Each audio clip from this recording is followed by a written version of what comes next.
is the second book in the Bible. Amen.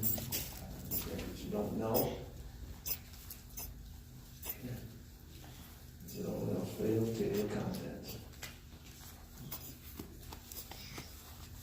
And whenever you see Exodus, just think of that exit sign up there. The way out. Verse 1. Mama. And he, meaning the Lord, said unto Moses, come up unto the Lord, you and Aaron and Nadab and Abihu, and 70 of the elders of Israel, and you shall worship. Someone say worship. Worship. And Moses alone shall come near the Lord, but they shall not come near, neither shall the people go up with him.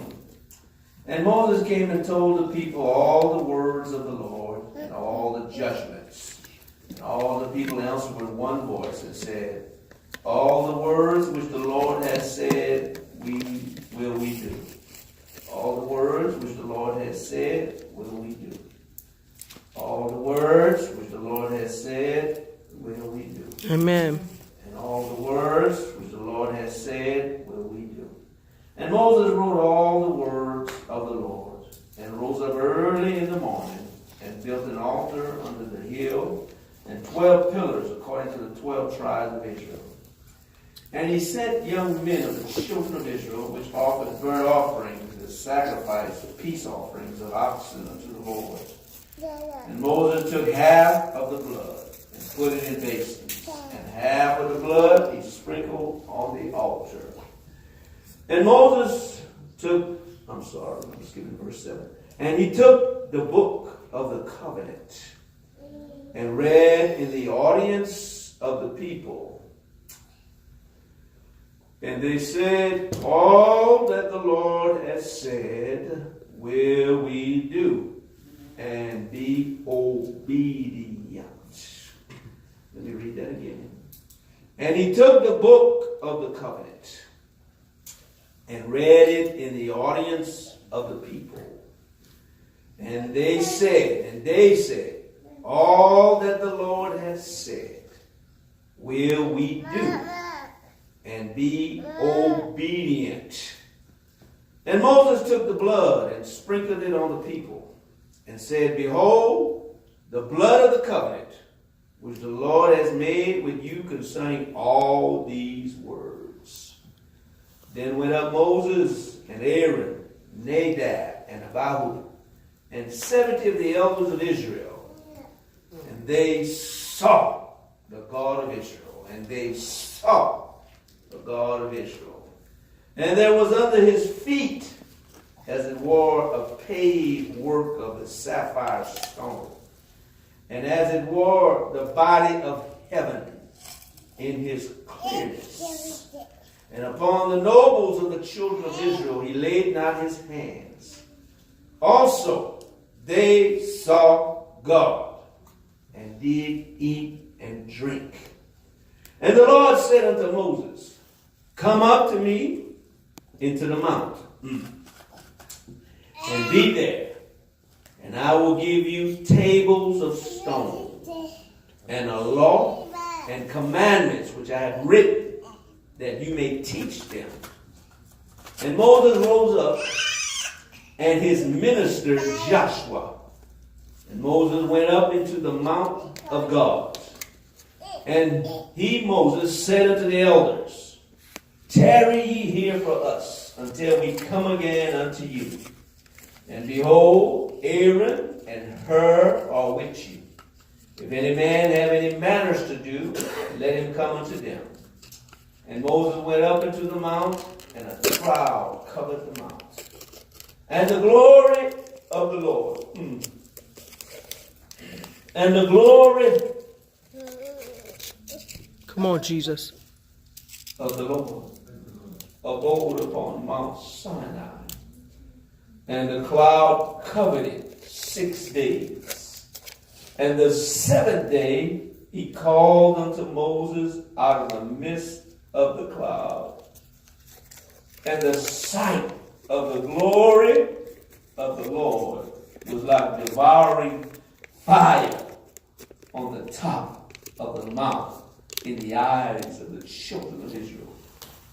And Moses went into the midst of the cloud and got him up into the mount.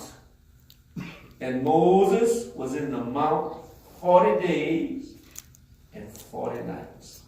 Now keep your fingers there in Exodus chapter 24 and turn with me to Proverbs chapter 14, please.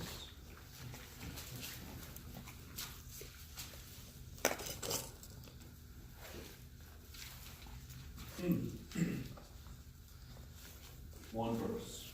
Proverbs chapter 14, verse 12.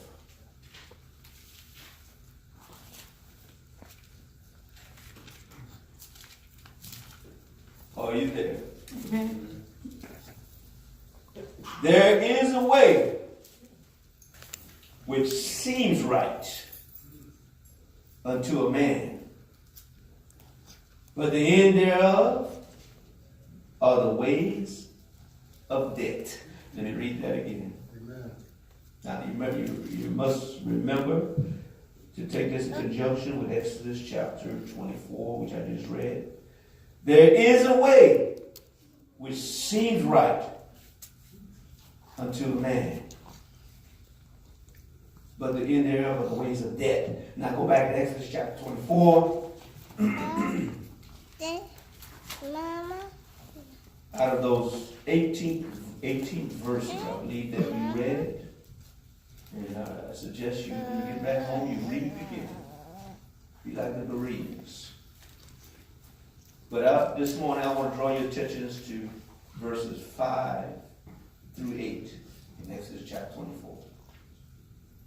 And it reads, And he sent young men of the children of Israel, which offered burnt offerings and sacrificed peace offerings of oxen unto the Lord. And Moses took half of the blood and put it in basins, and half of the blood he sprinkled on the altar. And he took the book of the covenant and read it in the audience of the people. And they said, look at your neighbor and say, they said. They said, all that the Lord has said will we do, and be obedient. And Moses took the blood and sprinkled it on the people, and said, Behold the blood of the covenant, which the Lord has made with you, concerning all these words. This morning, real briefly, I want to pray, but I want to use it as a subject. Strange way, strange walk, strange worship, and strange fire. One more time. Strange way, strange walk, strange worship, and strange fire. Heavenly Father, we thank you, God, for this day that you have made, Lord. We are rejoicing. We do rejoice in it, oh God. And we're glad that you've allowed us to be in it, oh Father. Not for our sakes, God, but for your glory. We pray, God, that you would give us ears to hear, that you would anoint our ears to hear clearly and distinctly what thus said the Lord, and that it would be settled on good ground, and therefore we would walk in obedience to the word of God. Not our way, but your way. In Jesus' name we pray. Amen. Amen. And you may be seated, please. Keep your Bibles open. We're going to be referring to it every now and then. Amen.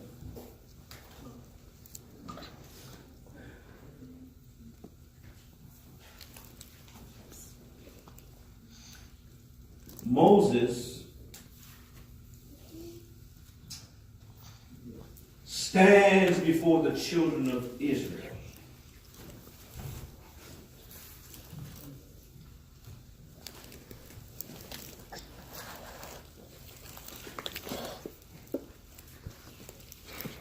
With the word of God's covenant, and he he says in verses 5 through 8, and he sent you, young men of the children of Israel, which offered burnt offerings and sacrificed peace offerings of oxen unto the Lord. And Moses took half of the blood and put it in basins, and half of the blood he sprinkled on the altar.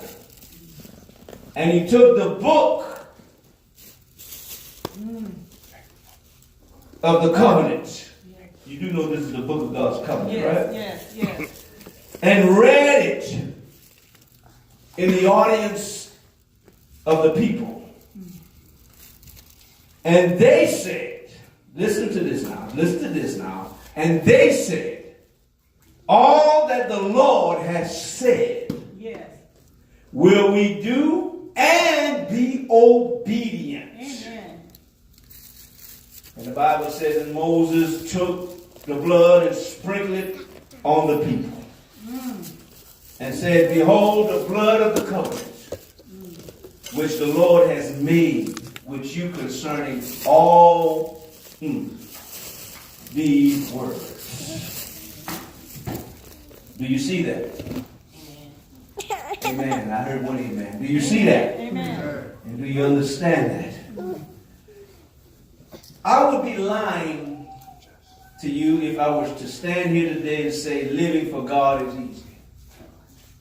I got at least one amen. I would be lying.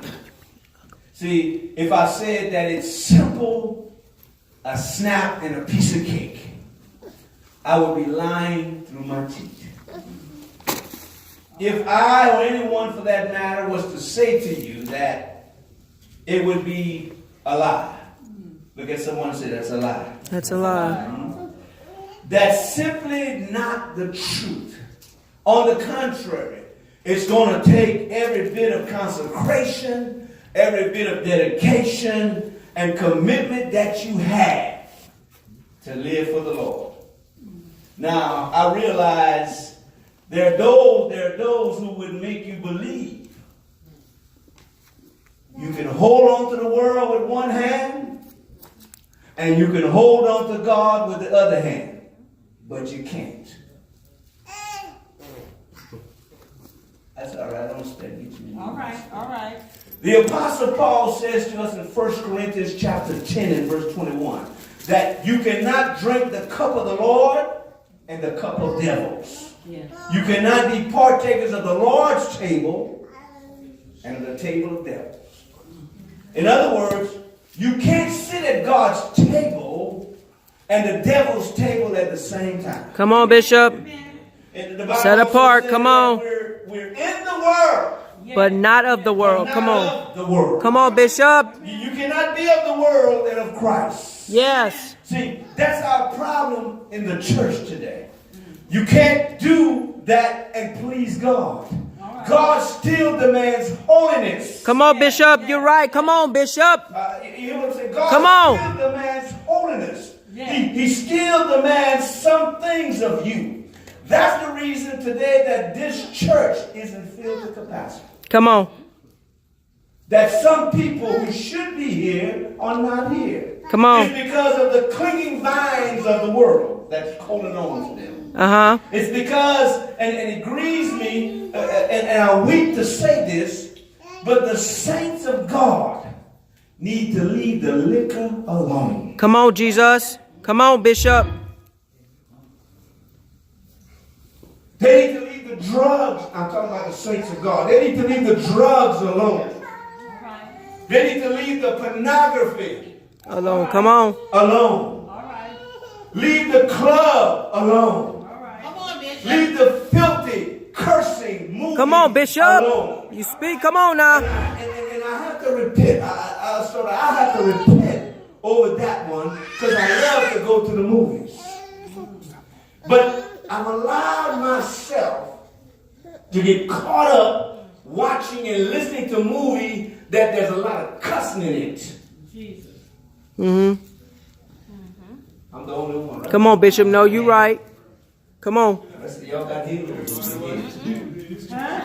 See, I'm allowing myself to get caught, and I love the movies. I find going to the movies relaxing, and sometimes I fall asleep right in the movies because it's so relaxing. I'm just out like a light. But I allow myself to get caught up in movies that a whole lot of cussing in it, sex and violence in it. I'm telling on myself to deliver my soul. Come on, Bishop. And I want to help somebody else.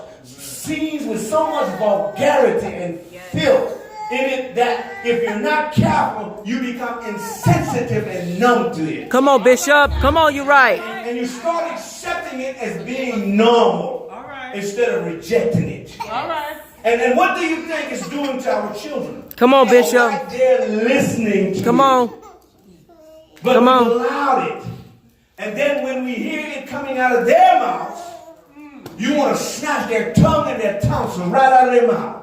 Come on, Bishop. Listen, if it ain't right for them as a child, Come on, Bishop. then it ain't right for you as a child of God. Come on, Bishop.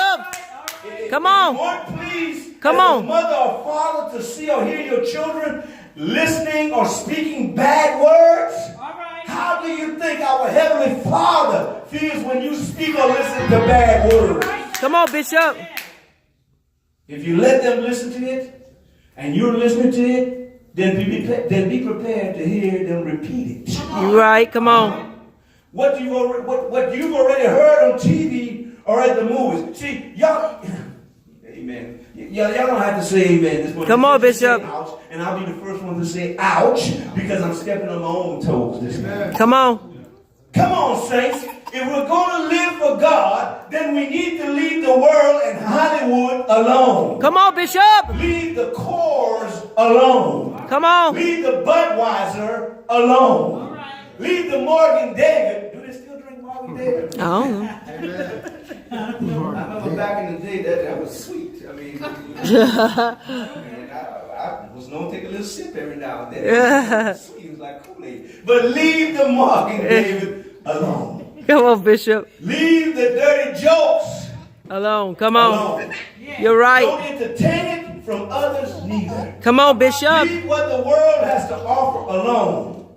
Y'all don't like this kind of preaching because Come on, we hear you you. got comfortable in the world We hear you. and doing what the world is doing. Are you listening to me this morning? Yes, I am. You see, people want to attend a church like this when this sort of preaching comes across the pulpit.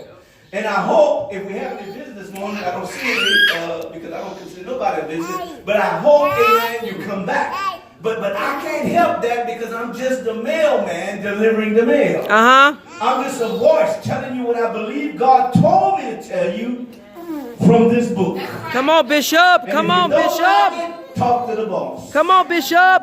Get on your knees, go to the post office, and talk to the postmaster, and he's God. Come on. But I'm going to preach you the truth, whether you want to hear it or not. Come on, Bishop. In 2 Timothy chapter 4, I'm commanded to preach the word. Uh-huh. Be instant in season and out of season. Reprove, rebuke, exhort with all long suffering and doctrine. For the time will come, and now is the time, amen, when they will not endure sound doctrine. But after their own lust shall they heap to themselves teachers. Come on, Bishop. Come on. Itching Come on. ears. And they shall turn away their ears from the truth. Uh-huh. And shall be turned into fable. So I must preach what I believe that the word tells us. Grab hold of your Bibles on that note. Grab hold of your Bible. And turn with me to Leviticus chapter 10. Leviticus chapter 10. I need you to see this. I need you to see this. Amen. Leviticus chapter 10.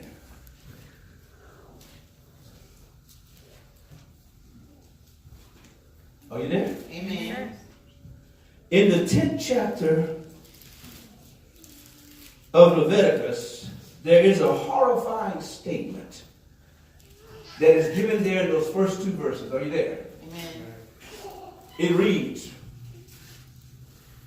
and Nadab and Abihu, the sons of Aaron, y'all know, you do know who Aaron was, right? Took either of them his censer, watch this, and put fire therein, and put incense thereon, and offered, watch this, strange fire before the Lord, which he, God, commanded them not to. And there went out fire from the Lord, and devoured them, and they died before the Lord. I want you to notice that, first of all, that these two men who did this, Nadab and Abihu, were the sons of Aaron. Aaron, God's first high priest, appointed by God. Aaron was Moses' brother, making him the second most powerful man in the church in the wilderness and Israel. Nadab and Abihu were Aaron's two sons. They were powerful men, also being priests as well. They were so powerful that they, along with 70 other elders, you read it this morning, of Israel, plus Moses and Aaron, had been invited to the top of the mountain. And they had literally conversed with God. This Bible says that they saw God. Now watch this. As the Bible says that Nadab and Abihu saw God, how can I say this? They had been privileged to experience a degree of nearness to God. Come on, now. You draw near to him, you draw near to him. All right. They had been privileged to experience a nearness to God that few other people in the world of that day had never experienced. They had known God's power and his glory. Listen now, listen. If you've been wondrously saved, and I think I'm talking to some saved people this morning, if you've been wondrously saved and seriously saved, then you have known a degree of power, nearness, glory, and of the proximity to God that the world has not known, nor have they ever experienced. I'm not talking about a religion. I'm not talking about a denomination or an institution, but I am speaking of the presence of God in your life. I'm speaking of the nearness of God in your life. I'm talking about the power of God in your life. You shall receive power, and after that the Holy Ghost shall come upon you. I speak of the glory of God over your life. I speak of the privilege of the nearness of God in your life. So much so that your prayer life has been enhanced and enriched. Come on, Bishop. That you are Come on, Bishop. sensitive to his presence. That there was an anointing on you and over you that destroyed yokes. Yes. But to whom much is given, much is required. Come on. Much is required. Come on. Amen. Talk to us. Jesus. Those who climb to the highest height spiritually can fall to the lowest depth. Come on. You right. You right. Come on. Because Satan will use every device, every strategy, every stratagem, every type of liquor there is, every type of drug, every method, every person, family, or friend at his disposal to stop you. You come on. You telling the truth. Come on, Jesus. Prayer life, to stop your consecration, to stop your worship. Come on, Bishop. To stop your walk. Come on, Bishop. To stop God's anointing. Come in your on, life yes. And stop you, period. Yes. Come on.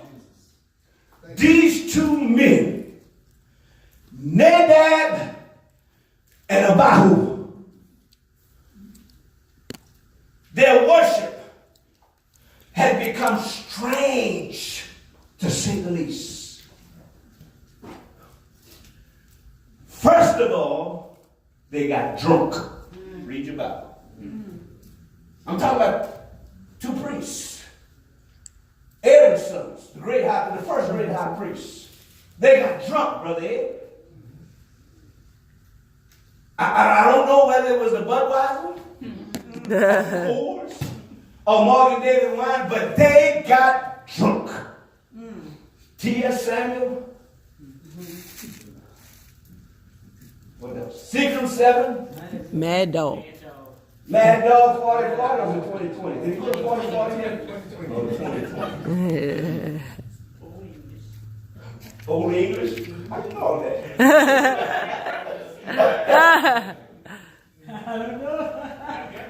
But I'm just joking with you now. But they got drunk.